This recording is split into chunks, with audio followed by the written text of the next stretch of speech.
এত কিছু আছে। আপনারা বলেন তো, এই কোরআনে এই সমাজ কিভাবে চলবে, এটা কি কোরআনে আছে? আছে।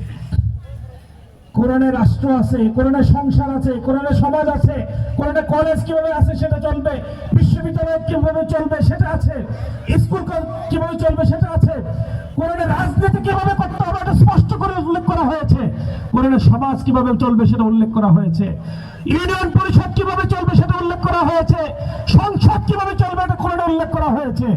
এবার বলুন, কোরআনে যেভাবে উল্লেখ করা হয়েছে আবার আগামী ইউনিয়ন, আগামী সমাজ, আগামী সংসদ সেই আলোকে চলবে, নাকি দুনিয়ার মানুষের তৈরি করা বিধান অনুযায়ী চলবে? আমরা সেই কোরআনের বিধানের ডাকে, কোরআনের আলোকে সমাজ, রাষ্ট্র, সংসদ চলার জন্য যখন ডাক দেওয়া হবে, সেই ডাকে আপনারা সাড়া দিয়ে আমাদের সাথে থাকবেন তো ইনশাআল্লাহ?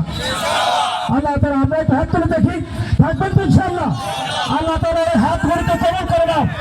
হে আল্লাহ, কোরআনের জন্য তুমি হাত তুলতে কবুল করে নাও। আমিন ওয়া আখির দাওয়ানা আলহামদুলিল্লাহি রাব্বিল আলামিন।